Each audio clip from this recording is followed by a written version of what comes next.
All right, welcome everyone. This is Prep Boys Podcast. I am your humble host, Mr. BS himself. This, of course, is no BS, as I am your CFO here at Prep Boys LLC, coming to you from sunny Sunrise, Florida. Here with me, as always, is our resident Amazon expert, driving force behind our operations, majority owner, GM, man of many hats. Warm welcome for OJ the Juice Man. Welcome, bro. What's going on, everybody? What's up, Jess? How you doing?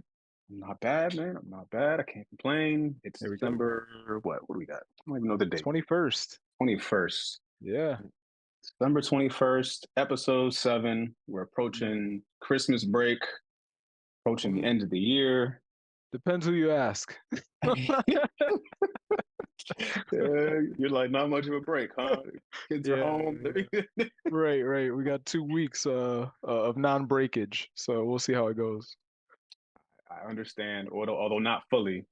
Yeah, I'll be there soon. you will be. And Yes, of sir. course, our third amigo, Jason, is not with us for similar reasons. We're still working out schedules, so we'll get this thing moving back to the Friday slots going forward, so that we can have all three of us on with no interruptions. So, Yep. Looking forward to that. Shout out to our guy Jason. Yep. We talked about resale stores, the different ones that are sort of coming available, and how the space is ever changing. And then we went into storefront stalking sort of in detail. I know we had touched on that in a previous uh, episode, but we want to dive deep for the folks out there. This time I kind of wanted to go into mistakes and how you can learn from them. I was on Twitter and I love just scrolling through, and there's so many people who give out useful information. Yeah. But recently it's been sort of a trend that folks are dishing out a lot of their failures and being just completely and open and honest with it. So I thought that's a good place for us to touch on, and not only our own personal failures, but some things you might see new sellers, mistakes they might make over and over, or things that Yeah. are sort of trendy. So I think that's a good topic because typically you only see the Ferraris and the Lamborghinis, but you don't really see the hoopties. So it's good that people are kind of sharing those experiences, and I for one learn better, from other people's kind of mistakes or even successes. So yeah, let's talk about it. 100%.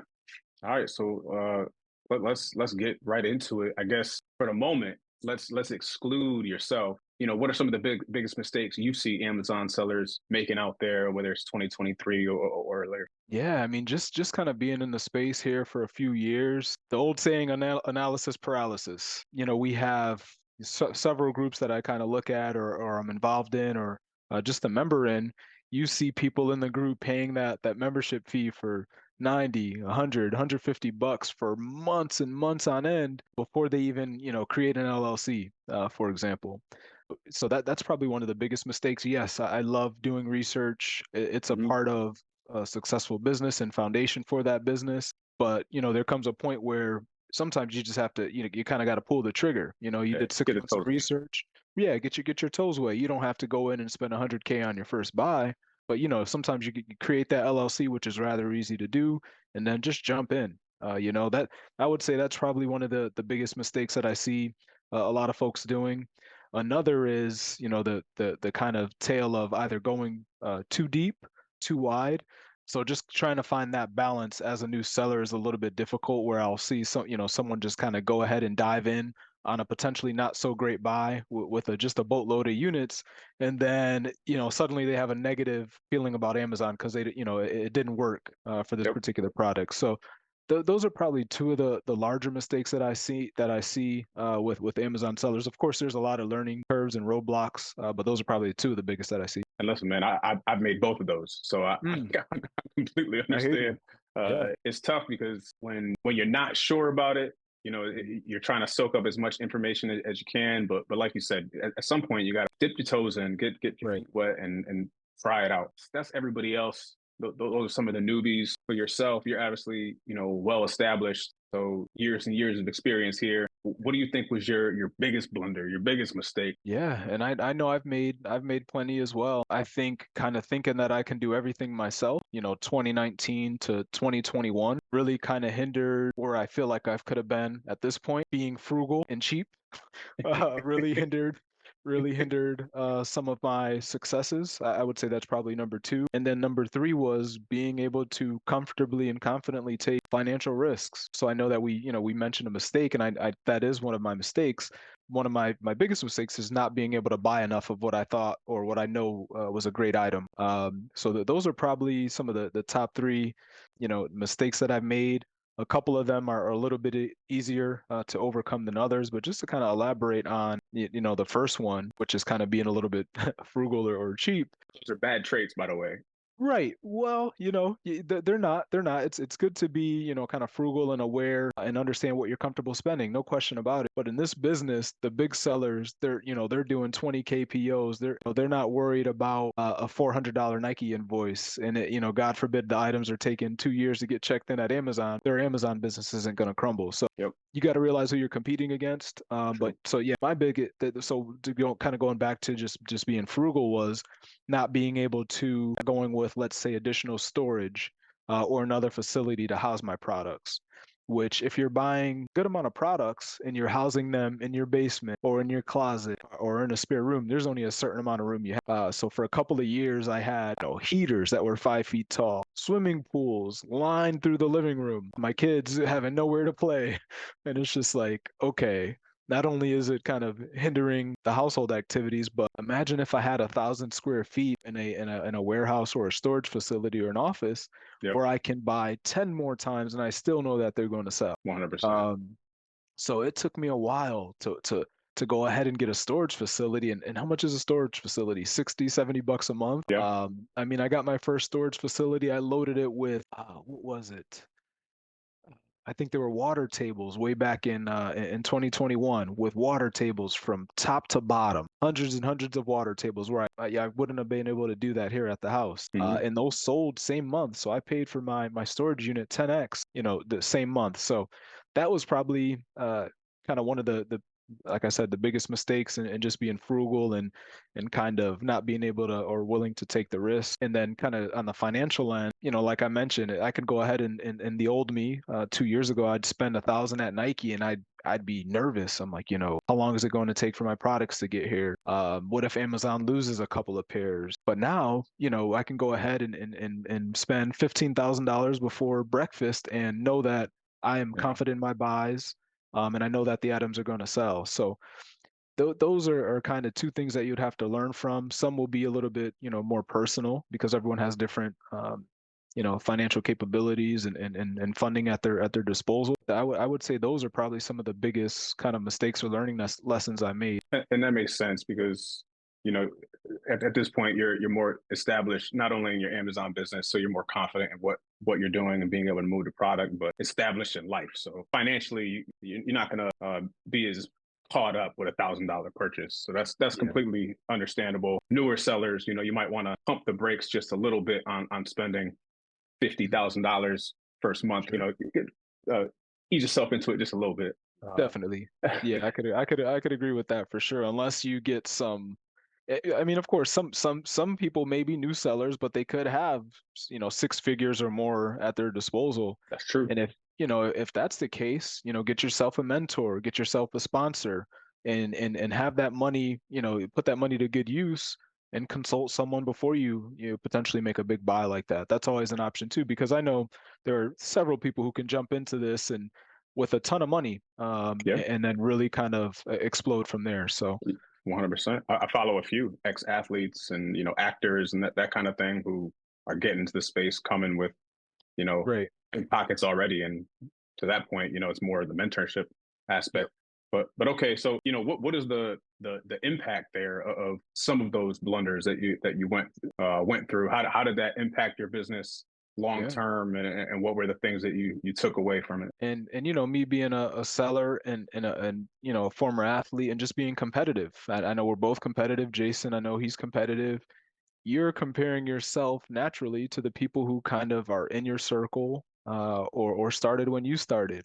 There. So when I see guys, I left, I was doing Amazon full time during the pandemic, and I thought I was going to be, rich off of selling pools and foggers and whatever else, because I thought I'd be able to keep that up for years. At the end of the day, I said, man, the Amazon checks are kind of slowing down. I'm not having as much fun as I thought I would. Kind of going to 10 targets and 5 Kohl's every day. Having people look at me and having discrepancies and disagreements with the management team because I'm a reseller. So I said, you know what? Let me get a 9 to 5 to kind of, have some consistency, but also use those funds and really help me grow my business. Yep. While others, space and who kind of started at the same time as me, they went ahead, they stuck it out, they stuck with their, Amazon full time, reinvested their profits, hired people, connected with prep centers, and now, they're off to the moon, and I'm kind of, here, which I'm fine with. But who knows what would have happened if I kind of just stuck with it as a full time thing. But you just kind of have to know yourself. And for me, with the family and really loving consistency, and also being provided with a great opportunity that was good enough financially to want to do Amazon kind of as a part-time thing. So I would say that's kind of how I look at it. Gotcha. So you think it staggered the pace a little bit, but Yeah, like you said, yeah, consistency with, especially with the family life, man. yeah, That's a key thing. Sometimes you yeah. gotta take a step back before you take that step forward. I think that was super beneficial for me. And I, like I mentioned, I do have a full-time job in data and analytics. And I think we had a conference last year at my company. And I don't know if anyone follows Karla Harris, but she's an African American woman. She was on Wall Street competing with all the big dogs. And if you look her up on YouTube or Google, she has what's called Karla's Pearls. She ended up presenting at our company event last year, and she literally got a standing ovation from all these people she never met. Nice. We're all salespeople, and she's not really a salesperson. She's in Wall Street, but she just knows how to sell herself. And so after just kind of hearing her speech and motivational talk, that's what really said, hey OJ, you got to really kick this thing into gear, take a little bit more risks, maybe connect with your partners here and think about not only some other business opportunities, but seeing how you can further your Amazon business. So that's another thing to kind of look out for. Makes sense. Now you said take risks, but of Yeah, course you want them to be calculated. sure. Like you said, you're in data and analytics for a career path.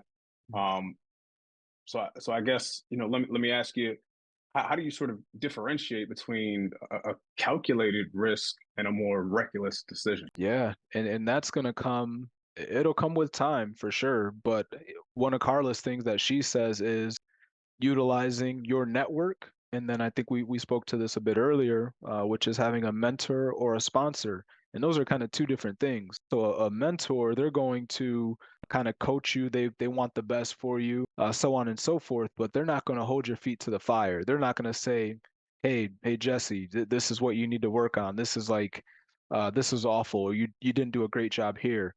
A sponsor, they're going to advocate you, they'll break you down and build you up. So those are the people you really want to go for.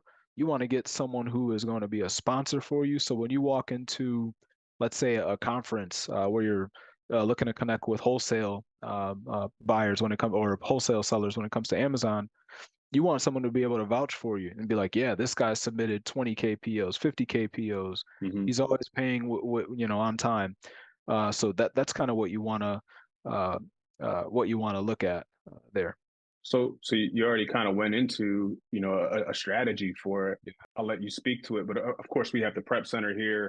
You led that charge. We're partners along with Jason. Did you have any mentor or sponsors who sort of guided you towards opening the prep center and pushed you in that direction? This Yeah, was a risk for sure. yeah, no question. And I just kind of looked at the space in general, and the short answer to the question is no. I did not have someone who I could kind of confidently rely on with questions and answers in a timely fashion that would help us during kind of setting the business up. But we did do research. I know I did research. Brought you guys in. We did a ton of research. We visited different facilities. We connected with various members in the community, just kind of seeing what their prep center experiences were and seeing how we can look at those reviews and that feedback and then turn that into a positive for our prep center, which I think we're doing so far just here 6 months in. So yeah, so look, calculated risks are very important. And me being kind of in data, we have tools at our disposal that really show us as Amazon sellers, particularly. I know there's other tools out there for Walmart, eBay, and other marketplaces, but man, we've got so many great tools that we could utilize when it comes to keep tactical arbitrage, just a variety of different seller amp tools that will really help you in your Amazon business that you can analyze before you end up taking that risk, and that you can do so with some education behind you. 100%. And look, not only did we do those things, we did financial analysis, full out business plans,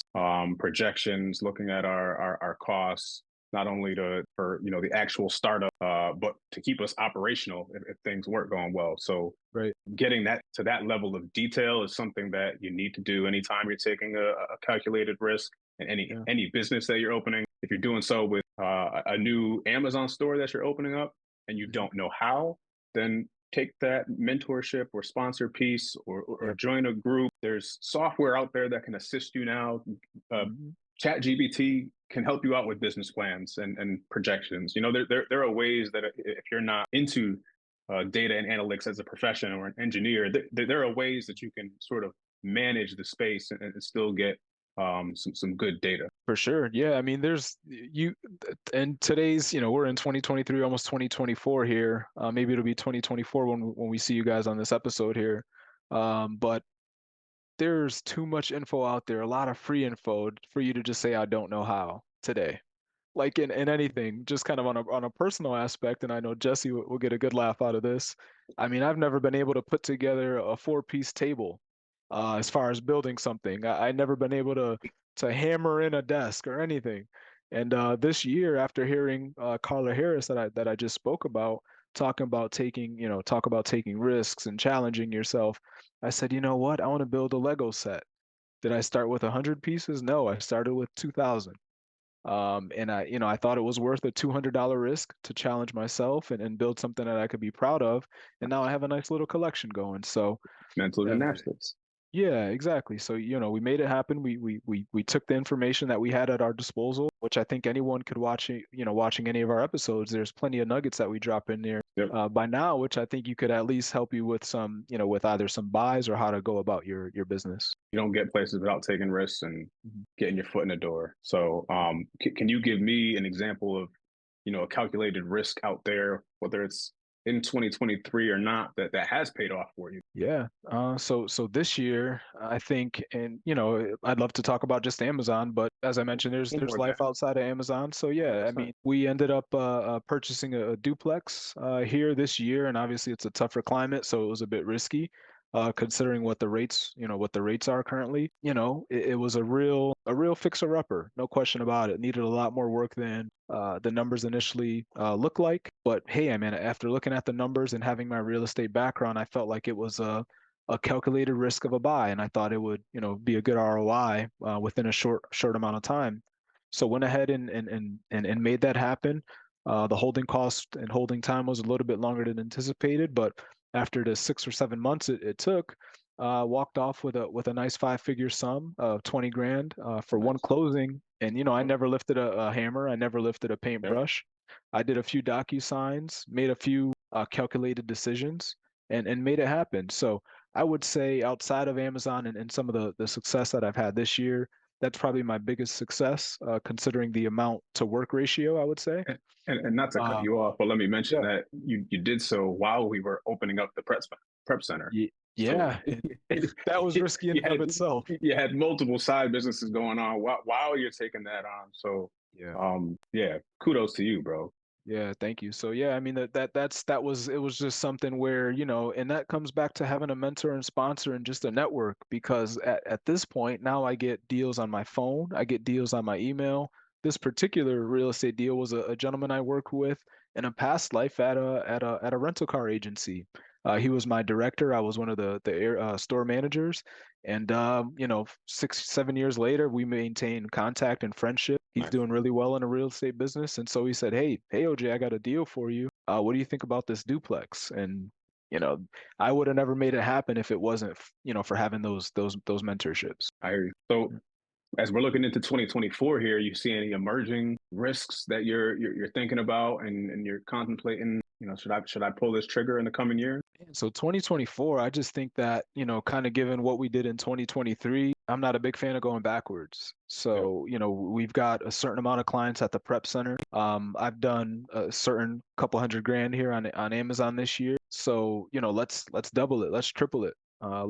Let's help more people at the prep center. Let's grow our own businesses. As far as risks, I mean, it looks like economically speaking, or in the economy, it looks like rates are going down a bit. It is an election year, not to speak on politics, but that always kind of could go That's a either factor. way. Yep. Yeah, yep, that's always a factor in what the economy looks like. So I would say that's probably the riskiest thing that we have upcoming, just kind of the uncertainty there. But as far as, the real estate market, I think that's pretty solid, especially here in Florida. As far as Amazon, I don't think it's ever been stronger or better. There's more sellers, there's more buyers than ever, there's more products than ever.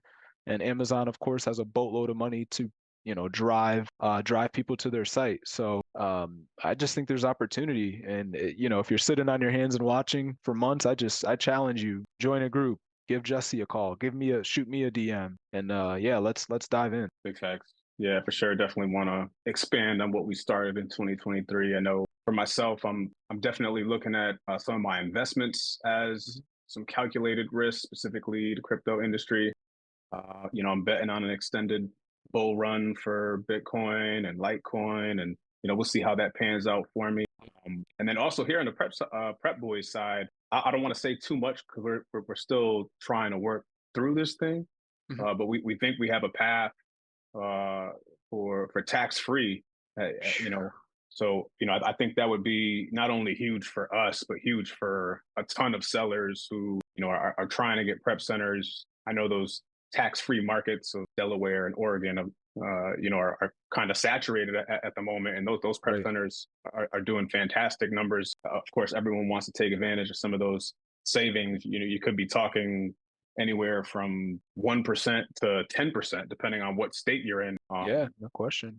So Yeah. something to look out for. Hopefully, we can really nail that down. I know that's on our minds, something we're talking about. Yeah, that would be huge. I mean, like I said, like you said, we're always just kind of perusing socials and kind of looking in groups, and we realized that starting a prep center kind of in our state would put us somewhat at a disadvantage, at a 6 to 7% disadvantage immediately off the bat, because simply for the fact that we do have taxes. But if we are able to implement this and help our customers out and potential prospects, I think yeah, we'll be able to not only help more people but potentially expand and then help even more people. So yeah, that would be awesome. 100%. And to be clear, we're already tax free, sales tax free for our prep services. Right.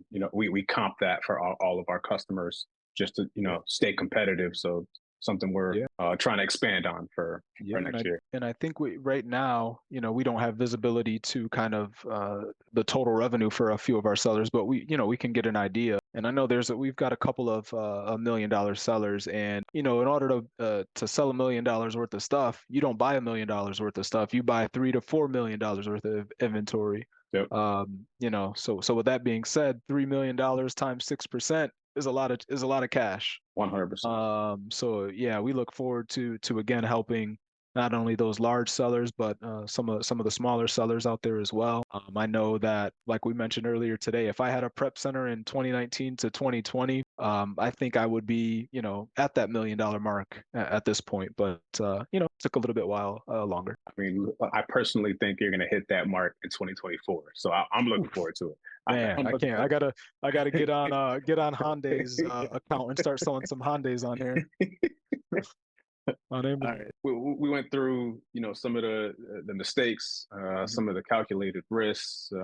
I want to get into, I guess strategies for improvement here. Is there any mistakes or that you see, whether it's newer or more experienced sellers make that they tend to repeat? We always want to learn from our mistakes, but anything that you see that tends to be repetitive out there? Yeah, I mean, sometimes it could come down to there's a couple of things. Maybe carelessness, not learning from what the customer says. If you're not using a prep center, for example, and you're prepping your own items and you're sending, let's say, Funko Pops with just a sorter and without utilizing, an 8x6x4 box, and one customer says, "Oh, I've got a damaged pop." And I kind of see these sellers, and I'm always amazed at how these people are still going. Like if you look at some of these, and you'll see people with 30% feedback and hundreds of feedbacks, and I'm like, I mean, aren't customers like looking at the reviews where, hey, this guy didn't ship them the item, this person shipped the item and it was completely wrecked and damaged. I would say that I see that a lot with some of the newer people, just kind of getting out the volume but not paying attention to the feedback. Um, So I what's would say, yeah. what are the systems or processes out there to like prevent those like repetitive type mistakes, like you just said? Yeah, so for something like that, you got to really, for prepping at least, there's plenty of videos online where, even with a buy box or even others that just kind of show you some of the basics in prepping, which it may seem simple. And this is why here at the Prep Center, we prep our customers' inventory like it's our own, because we don't want to see someone with a negative feedback because we didn't do a proper prep job. So you want to go ahead and look at some of those videos. There's tons of free, like you say, free game online where you can kind of look at how people are prepping fragile items or oversized items. And then if you get that first feedback and you realize that, man, I sent in all of those 100 Funko Pops in sorters, it may be a costly mistake for you, but maybe you go ahead and recall that inventory and then go ahead and prep it properly. Yes, it is going to be tedious. Yes, it'll be arguably a waste of time. Maybe the customers that are getting the rest of the remainder of the Funkos that are ordering them, they may not care. But at the end of the day, if you're purchasing a gift for someone and it arrives with 3 stickers on it plus and the pop is damaged, it's going to result in a negative feedback 9 out of 10 times.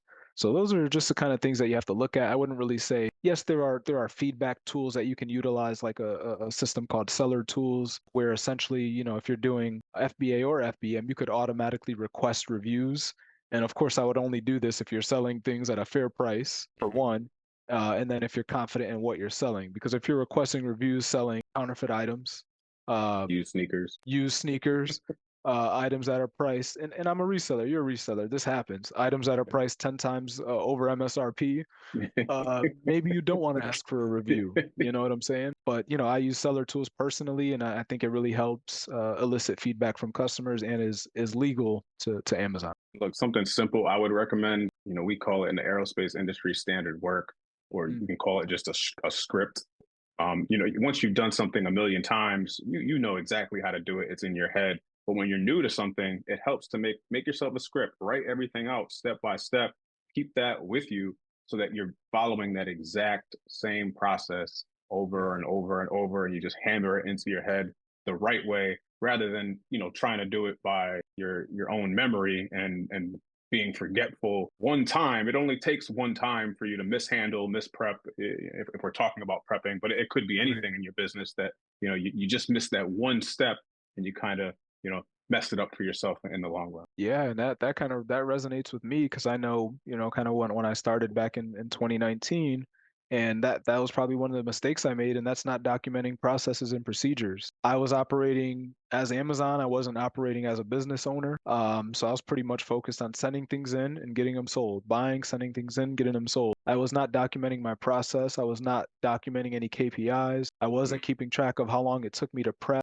so if you're going to grow and scale, which most of us hope to do, not many of us hope to stay stagnant year over year, you're going to have to bring on people. The best way to bring people on, throughout the hiring process is not only showing them, but actually, giving them a document or videos Absolutely. to kind of back up what you're saying. That way it's not, just not hot air, so to speak. 100%. And we do that for our customers, whether Mhm. it's through going over our pricing with a pricing tool we uploaded on our website. Yep. We do that for each other, just Yep. processes that, we want to make sure that we're following within the prep center and all doing meticulously. So, Mhm. yeah, it really hit the nail on the head there. Well, okay, let's get into some New Year's resolution topics, because this is probably going to be the last episode that we Mhm. release before the new year. I know we have touched on some different goals for 2024 and that kind of thing. Is there any way that you think our prep center can help people reach their New Year's resolutions? Yeah, I mean, if your New Year's resolution is to grow at an affordable cost with people, we're not hiding. We're Amazon sellers ourselves, who, we're in the community. So if you're looking to grow at a reasonable price, we'd love to help you. I think with with the research we've done on tax free and not taxing on your invoices, I think that's instant savings, instant ROI.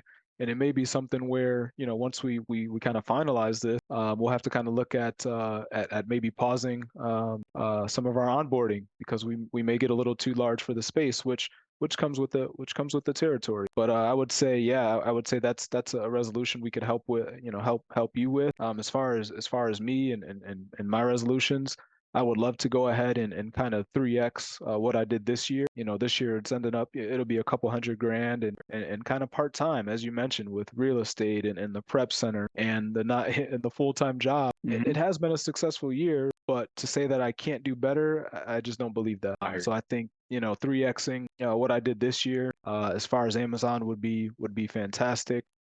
Like I said, expanding our prep center and our customer base, I think that'll be another goal of mine. Another income property as well. I would say, yeah, those would be some of my resolutions. As far as maybe closest to the money or easiest to obtain, it's venturing into private label. And I know some of you guys are probably saying easy. Private label is probably one of the most difficult things you can do.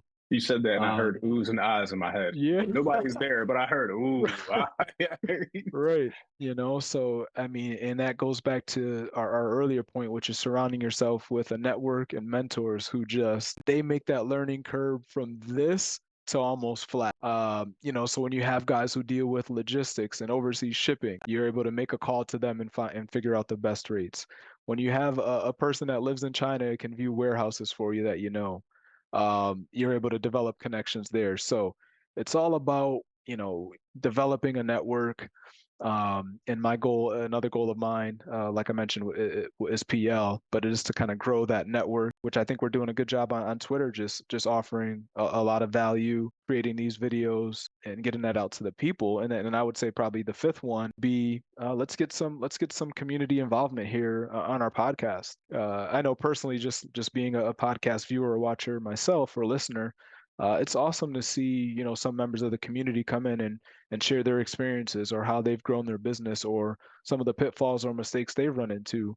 I think we've got some people on tap and some great people in the Amazon space on tap. As early as next year. So really looking forward to January and connecting with more sellers and some people you may know in the community. And yeah, those are probably my top 5 resolutions or goals for next year.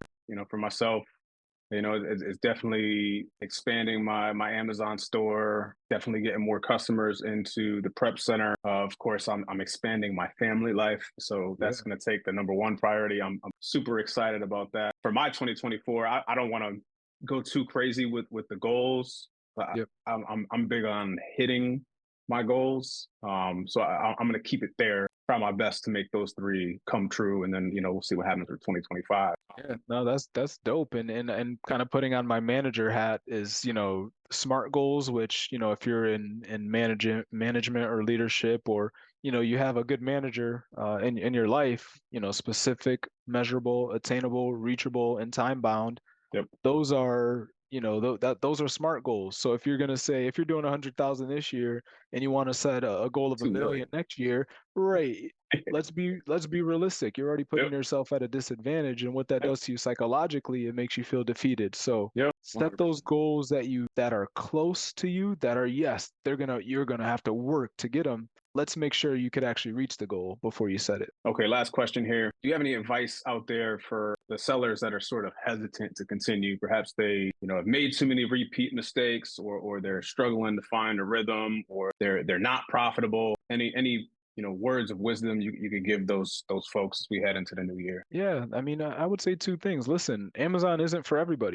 If you gave it the old college try, you sent in numerous shipments, you're running into roadblock after roadblock, and your account is getting deactivated for late shipping and things of that nature. Maybe you take a step back and say, hey, maybe this isn't for me. On the other end of the spectrum, I would just say don't pay for a quote unquote guru to go in and turn your business from this to something that's extraordinary. I see a lot of people pay $3,000 for a course and they're in the same spot they are today as they were yesterday. So I would say, those are probably 2 things. to kind of avoid. But if you're persistent and you're confident that, these are just kind of just maybe tough times right now, join a group, join a mastermind, connect with like-minded individuals. There's plenty of free communities, as we always mention. Plenty of people on Twitter or X or TikTok who are just sharing free information that you can kind of connect with people and get their advice, and it'll put you on a right path. So if you are serious and you are persistent and you don't want to give up, reach out to us, connect with some members in your community. But if it's not for you and you know it's not for you, you're not having fun doing it, it's okay to step away. It's better you do that now than before you invest and lose $10,000 and maybe you never try it again at that point. So that's kind of the advice I would offer. I hear you loud and clear. And yeah, the definition of insanity is doing the same thing over and over, expecting better Yeah, results. right. But to your point, that influx of change doesn't mean throw money at it. Be persistent. Look, get more educated. There aren't that many stupid people out there. If you're persistent with it, it takes practice. It takes time. So Yeah. keep at it, talk to people who are educated, try to educate yourself more in the space, and you'll get there eventually. That's Yeah. my 2 cents. Yeah, for sure. And I don't know if you saw it today, Jesse, but we got I know we're a newer prep center, so it's awesome to look at our prep center .com and look at the Prep Boys, and we got another 5-star review. So we've got a few 5-star reviews on the book, so we really appreciate you guys, and happy to prep for you and serve your store. So thank you. Absolutely, absolutely. We are again 100% tax free, sales tax free. We comp that for you. So that is a promotion we run year round. We call that our year round discount code. So go to theprepboys.com. You can schedule an onboarding call, talk to our guy Jason.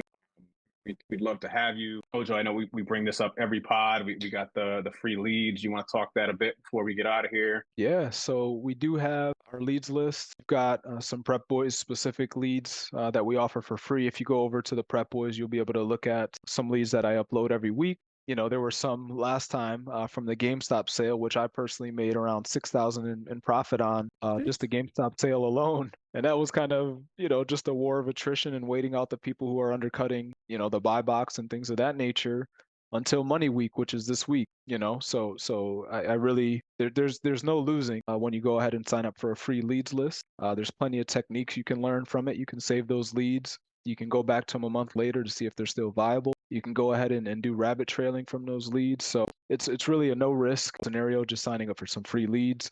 Also, I think with the buy box, and we're still working on it. Myself, Saul, and AJ are potentially working on a deal with some of our subscribers within the buy box connected to our services here at the Prep Center. So more to come if you are watching and you are a member of the buy box or a member of our leads list. Love to connect with you there. So stay tuned. All right.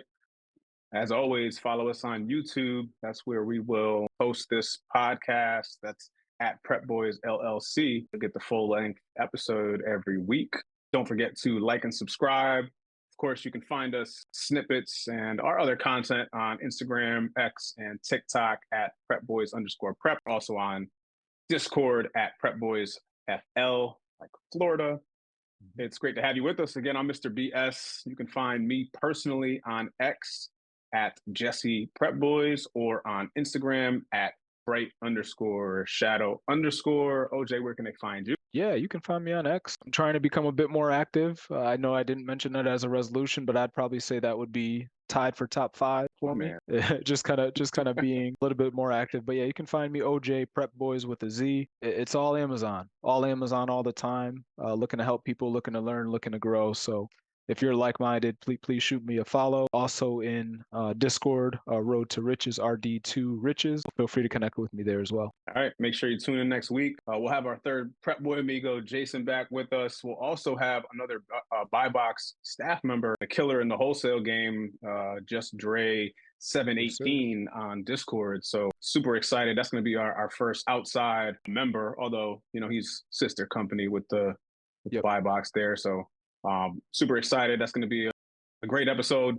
Wholesale topics. Certainly look forward to speaking with him and Juo, to mention Jason, theprepboys.com. Be the prep to the boys. Peace and prosperity. We are out. See you guys.